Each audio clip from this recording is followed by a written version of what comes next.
ஸ்ரீரங்கம் கோயில் யானைகளுக்கு 10 ஏக்கர் நிலம் ஒதுக்க கோரி தொடர்ந்த வழக்கில் யானைகள் புகார் அளித்ததா என்று நீதிபதிகள் கேள்வி எழுப்பியிருக்கிறார்கள். ஸ்ரீரங்கம் கோயிலில் உள்ள ஆண்டாள் மற்றும் லட்சுமி ஆகிய யானைகளுக்கு தனியாக 10 ஏக்கர் நிலம் ஒதுக்குமாறு ரங்கராஜன் நரசிம்மன் மனு தாக்கல் செய்திருந்தார். இந்த மனு தலைமை நீதிபதி அந்த அமர்வில் விசாரணைக்கு வந்தது. கோயில் தொடர்பாக வழக்கு தொடரும் ரங்கராஜன் நரசிம்மனின் பின்னணி குறித்து விசாரிக்கும்படியும் நீதிபதிகள் தற்போது உத்தரவு பிறப்பித்திருக்கிறார்கள். கோயில் யானைகளுக்கு 10 ஏக்கர் நிலம் ஒதுக்கிட கோரி தொடர்ந்த வழக்கில் யானைகள் புகார் அளித்ததா என்ற கேள்வியை எழுப்பியிருக்கக்கூடிய உயர்நீதிமன்ற முதன்மை அமர்வு தலைமை நீதிபதி A.K. ஸ்ரீராம், நீதிபதி செந்தில்குமார் ராமமூர்த்தி அமர்வில் விசாரணைக்கு வந்தபோது கோயில்கள் தொடர்பாக வழக்கு தொடரும் ரங்கராஜ நரசிம்மனின் பின்னணி குறித்து விசாரிக்கும்படியும் ஸ்ரீரங்கம் கோயில் நிர்வாகத்திற்கு உத்தரவு பிறப்பித்திருக்கிறார்கள். ஸ்ரீரங்கம் கோயில் யானைகளுக்கு தனியாக 10 ஏக்கர் நிலம் ஒதுக்கிட கோரி ரங்கராஜன் நரசிம்மன் என்பவர் வழக்கு தொடர்ந்தார். இந்த வழக்கினை ஏற்றுக்கொண்ட தலைமை நீதிபதி அமர்வு வழக்கு தொடுத்தவரான ரங்கராஜன் நரசிம்மனுடைய பின்னணி குறித்து விசாரிக்கும்படியும் ஸ்ரீரங்கம் கோயில் நிர்வாகத்திற்கு உத்தரவு பிறப்பித்திருக்கிறது உயர்நீதிமன்ற முதன்மை அமர்வு. கூடுதலான விவரங்களுடன் தலைமை செய்தியாளர் சிவா இணைப்பில்.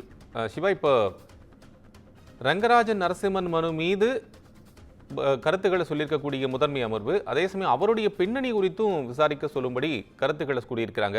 என்ன விவரம்? கோவில்கள் தொடர்பாக வழக்கு தொடரக்கூடிய ரங்கராஜ நரசிம்மனுடைய பின்னணி குறித்து விசாரிக்கும்படி ஸ்ரீரங்கம் கோவில் நிர்வாகத்திற்கு சென்னை உயர்நீதிமன்றம் அதிரடியாக ஒரு உத்தரவை பிறப்பித்திருக்கிறது.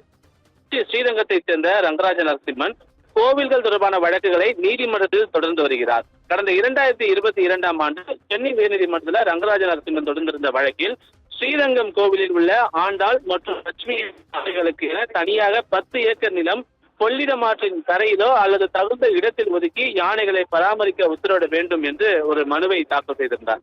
இந்த வழக்கை சென்னை உயர்நீதிமன்ற தலைமை நீதிபதி A.K. ஸ்ரீராம் மற்றும் நீதிபதி செந்தில்குமார் ராமமூர்த்தி ஆகியோர் அடங்கிய முதன்மை அமர்வு ஒன்று இன்று விசாரணைக்கு வந்தபோது தலைமை நீதிபதி தொடர்பாக யானைகள் எதுவும் உங்களிடம் புகார் அளித்ததா என்று மனுதாரரிடம் ஒரு கேள்வியை எழுப்பியிருந்தார். இந்த வழக்கை தொடர தங்களுக்கு என்ன உரிமை இருக்கிறது என்று நீதிபதி ஒரு கேள்வியும் எழுப்பியிருந்தார்.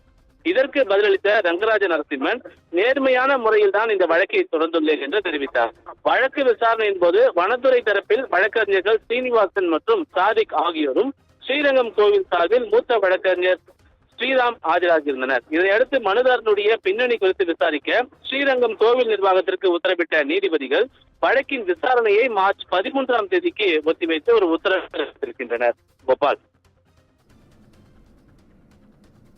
சிவா, உங்கள் அண்மை விவரங்களுக்கு நன்றி.